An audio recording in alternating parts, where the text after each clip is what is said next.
The Indianapolis Colts are coming off a 9-8 season. They open up at 8.5 for their over-under win total on the year.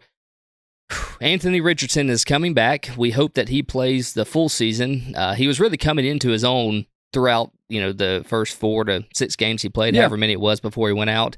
I hate what happened to him. My question to you is, and we'll get to the over-under in just a second, but do you trust Anthony Richardson right now? I kind of think it's irrelevant because I trust Shane Steichen. Okay, all right. You got to still have a quarterback to play, though. Yes, but I think their backup is Joe Flacco. Ryan, this team was one pass, a bad pass from Gardner Minshew away from making the playoffs. Shane Steichen had this team with Gardner Minshew one play away from the playoffs last year. We've seen what happened in Philadelphia when Shane Steichen left. Obviously, I think if Philadelphia could do it all over again, they would have fired Sirianni and promoted Shane Steichen. You couldn't have done that at the time. Obviously, you wouldn't have been able to get away with it, but it's clear that Shane Steichen is one of the great minds in football. You know how much I like him. Oh, yeah, I don't know what to expect from Anthony Richardson. I hope he's good, but at the end of the day, I trust Shane Steichen will get the most out of him, whatever that is. Yeah, so you don't think there's a scenario in which you take a step back with Anthony Richardson starting again? I don't think so. I mean, I think there's a scenario where he gets hurt. I'm more worried about him taking hits and not learning how to slide and the way they use him as a runner. Now, he needs to get with Tua and just figure it out. Right, but running is such a big part of his game. It's such a threat. You have to use it. I think Shane Steichen and the team have said they're going to use it. They're not going to shy away from that. But he has to learn how to not take hits. That's one of the things we're kind of going to be watching with Jaden Daniels in Washington too, because he got hit a lot in college. These guys are tough and they want to prove their toughness, and that's great, and that can work in college. It just does not work in the NFL. Josh Allen is the only quarterback that can do that, and it's going to catch up with him too at some point. You have to slide. You have to go out of bounds. Yeah, at some point biology is going to take over, and your body's going to start getting hurt. That's for sure. Let's stay on the offense just a minute here. Let's talk about the running back depth. Last season, Jonathan Taylor did get hurt, and Zach Moss stepped in and was able to kind of bridge that gap. Well, this year you don't have Zach Moss. So I think a lot of this team success is going to be laying on Jonathan Taylor's shoulders. They're going to have to use him. He's going to have to stay healthy all season.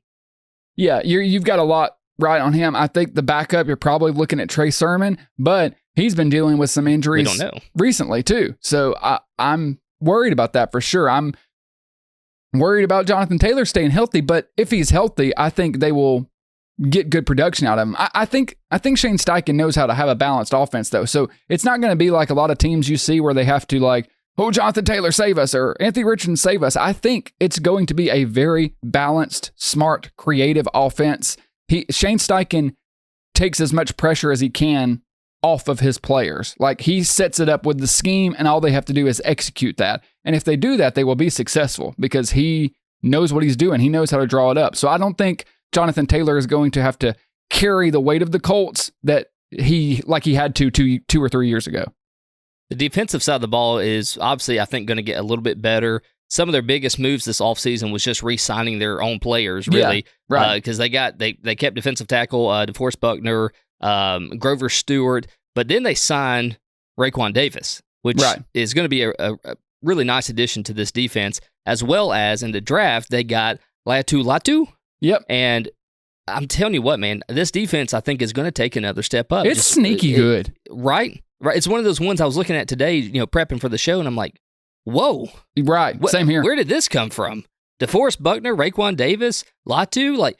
This is one of those defenses where, if you play fantasy football, this is one of those streamer ones that you can get way late in the draft and, put them on your bench and just keep them and use that as a great defense, probably game in and game out. Now, here is my biggest qualm with this entire football team. And this is something that may not be, people aren't looking at it too much. They have 5 games this season where they play a team coming off of a bye week. Oh, that sucks. They're going to be, to put it lightly, they are going to be gassed when they play some of these teams. And they have a hard schedule, too. I think it's in the top 10 toughest schedules of the season.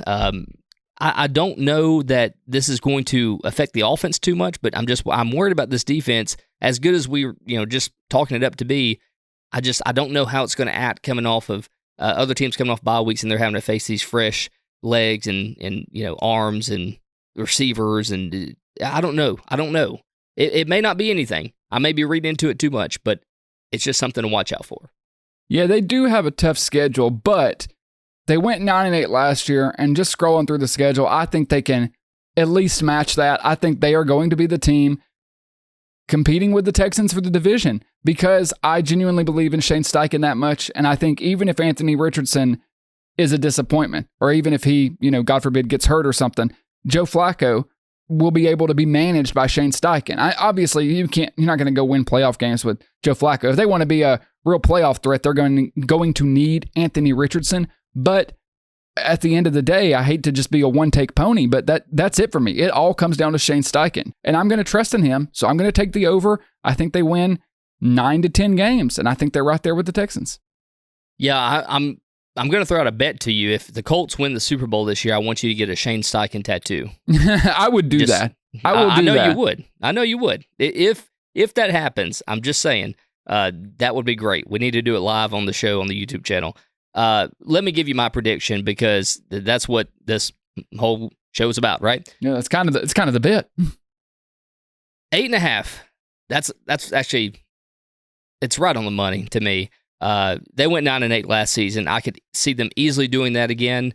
The 5 games against rested teams it does worry me, but I still am going to take the over here. I think that they have as good of a season last year, if not better.